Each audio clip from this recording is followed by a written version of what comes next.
그 게임 중독 지금 뭐 최고의 이슈였죠. 제가 대도서관님 유튜브를 구독을 해서 보고 있는데, 대도서관님과 또 저희 박진 과장님이 한양대에서 수련을 받으셨는데, 박진 과장님의 은사님, 성함이 말이죠? 노성원 교수님. 노성원 교수님과 또 다른 분들과 함께 백분 토론에서 굉장히 이슈가 됐었죠. 근데 그 게임 중독이란 게 병이냐 아니냐 이런 걸로 이제 토론을 했던 것 같은데, 정신과 의사들 사이에서도 사실 의견이 좀 분분할 수 있는 문제라고 생각을 하고, 그리고 또 내과 과장님, 고과장님은 게임을 실제로 오랫동안 하셨던 유저 입장이기 때문에 저희도 그 얘기를 좀 해보려고 해요. 일단 현재 저희가 알려드려야 될 게, 게임 중독이 질병 코드로 이제 확정이 된 건가요? 일단은 어제부로 WHO에서 ICD-11에 등재하기로 만장일치 결정이 됐습니다. ICD하고 KCD에 올라간다는 게 무슨 의미입니까? 그렇죠. ICD는 전 세계 의사들이 공통적으로 지침으로 갖는 진단 도구 중에 WHO가 인증한 거라고 이해하시면 되고, 그걸 우리나라 말로 번역해서 우리나라에 맞게 바꾼 게 KCD라고 생각하시면 그러니까 쉽게 말해서 게임 중독이 예전에는 병으로 안 여겨졌는데 이제 공식적으로 질병 이름으로 올라간다는 말씀이시죠? 그렇죠. 근데 이제 네. 게임 중독이 이게 언어에 좀 조절을 해야 되는데요. 의료계에서는 게임 중독이란 말을 안 써요. 왜냐하면 이미 2013년에 중독이란 표현, 의존이란 표현이 진단기준에서 없어졌습니다. 이제 사용장애라고 이름을 다 바꾸게 됐고, 이번에 ICD에 올라가는 것도 역시 게이밍 디스오더에서 게임 사용장애와 크게 다르지 않다고 봅니다. 아직 한글로 어떻게 번역할지는 잘 모르겠지만, 근데 이제 그게 중독이라고 말을 쓰는 것과 안 쓰는 건 굉장히 큰 의미가 있습니다. 왜냐하면 스마트폰 중독이라고 하면 스마트폰에 중독이 되는 거예요. 근데 우리는 사실 스마트폰에 중독이 되는 건 아니거든요. 인터넷 게임 사용장애, 그걸 게임 중독이라고 표현하면 게임 자체가 중독성을 갖고 있다라는 오해를 살 수 있어요. 근데 사실은 그렇지 않아요. 우리가 편의점 가서 소주를 산다고 편의점 중독이라고 부르지 않는 것처럼, 실제로 어떤 물질이 아니라 이거는 행위에 초점을 맞추는 거기 때문에 게임 사용 장애, 그러니까 게임을 정상적으로 사용하는 것보다 과도하다, 즉 너무 과하다, 이렇게 이해를 해야지, 마치 그걸 게임 중독이라고 표현하면 게임이 중독물인 것처럼 보이게 되죠. 근데 아마 대부분의 정신과는 동의할 겁니다. 게임 자체가 중독을 일으키진 않아요. 여튼 게임 중독이라는 표현은 의학계에서는 옳지 않다, 그렇게 쓰진 않는다. 그리고 게임 자체가 중독을 일으키지는 않는다, 이거에 대해서는 이견을 갖지 않아요. 사용자의 문제라고 생각을 하기 때문에 게임 사용 장애가 있으신 분들은 당연히 다른 물질 사용 장애가 동반될 수 있고, 뭐 흡연이나 이런 것도 문제가 될 수 있고, 그 외에 다양한 뭐 도박에도 빠질 수 있고, 이런 어떤 중독 증후군 같은 개념도 생각을 하시는 분들이 있죠. 게임 사용 장애가 네네. 질환으로 등재가 되는 데 있어서 제일 큰 이유 중에 하나는, 많은 분들이 추정하시겠지만 경제적인 이유예요.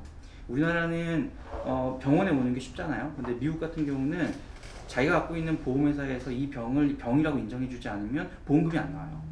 그러면 이 사람이 게임 사용 문제로 회사를 못 간다. 근데 치료를 받고 싶다. 미국은 치료를 받을 수가 없어요. 너무 비싸죠. 진단명이 없기 때문에. 비보험으로 해야 그렇죠. 되고. 비보험으로 해야 되고. 너무 비싸. 근데 이제 우리도 마찬가지라는 거죠. 건강보험공단에서 심평원 자체 기준으로 이것이 병이다라고 인정을 해준다면 이 병에 대한 특별한 치료들을 할 수가 있죠. 이게 병이라고 인정이 안 되면 도움이 필요한 사람이 도움을 받을 방법이 없는 거예요. 다 비급여 치료를 해야 되고.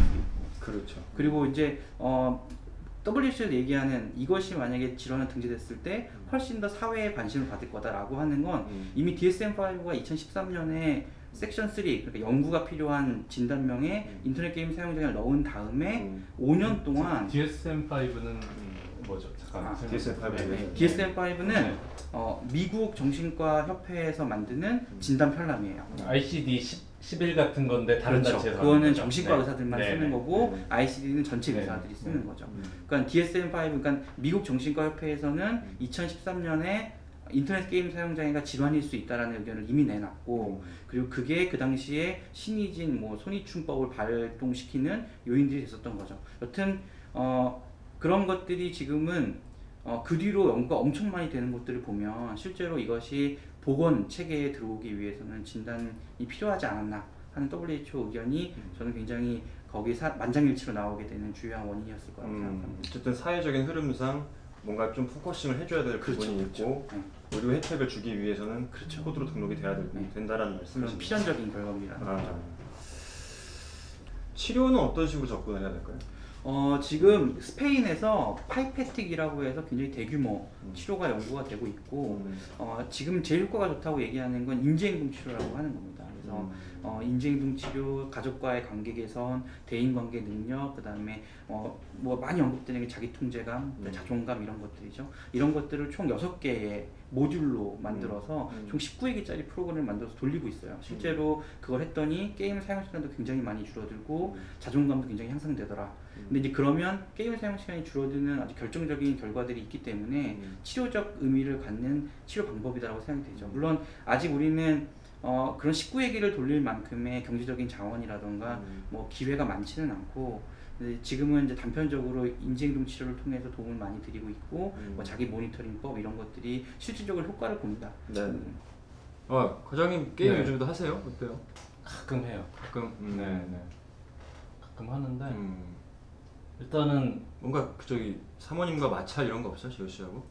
저는 많이 안 해요. 근데 게임을. 예, 그러니까 약간 저도 모르겠는 게 뭐냐면 게임이 저는 바쁘고 힘들고 그럴 때는 재밌었는데 삶에 여유가 생기고 다른 걸 할 여유가 생기고 나서는 재미가 사실은 전혀 없어져서 그냥 옛날에 그 시간이 모자랐을 때 틈틈이 하고 뭐 또 어렸을 때 돈이 없을 때 게임 하나 용돈 모아서 사고 그 패키지를 까고 했던 그때의 즐거움을 이제 추억하기 위해서 지금도 게임을 사는 거지 사실 게임 자체를 제가 즐겁게 하지는 않거든요, 최근에는. 그래서 저는 이번 게임이 질병 이제 화되는 게 이게 게임 자체가 뭐 아까 말씀도 하셨지만 게임 자체가 정말 문제라기보다는 제 개인적으로는 삶이 힘들고 다른 걸 할 여유가 없고 여유를 찾고 싶은데 그 중에 제일 손에 쉽게 집히는 게 게임이었다,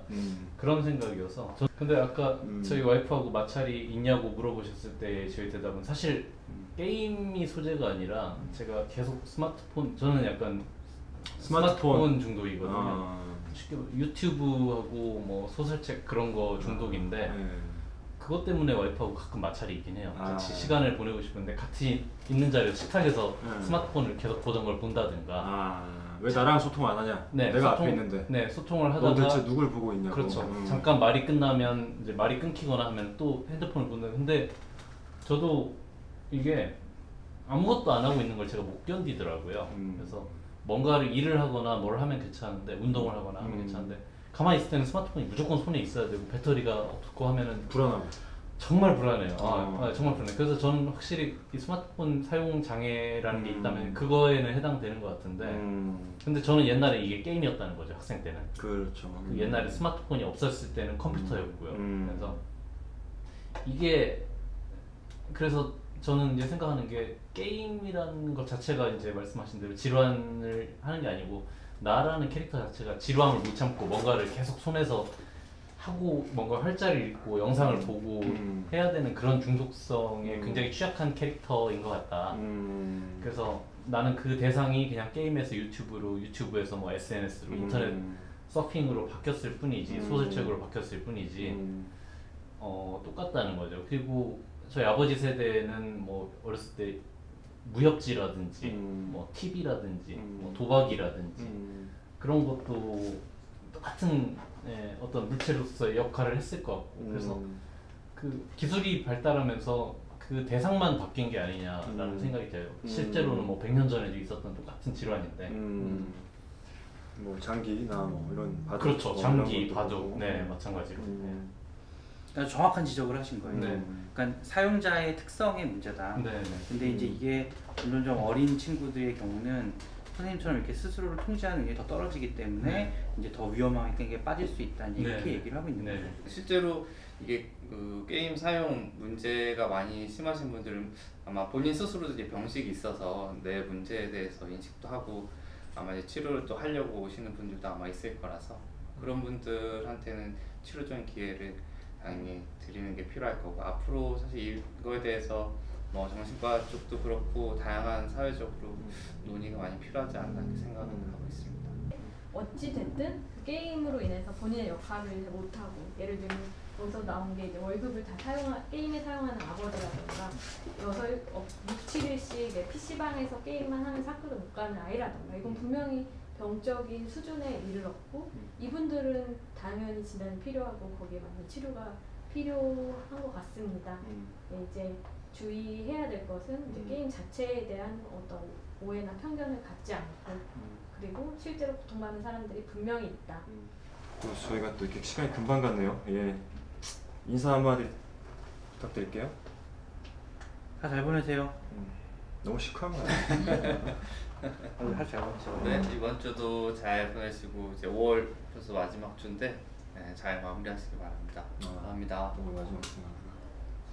예, 그 월요일이 좋아요. 네. 네, 좋은 월요일 되시길 바랍니다. 네. 네, 다음 주에 뵙겠습니다. 네.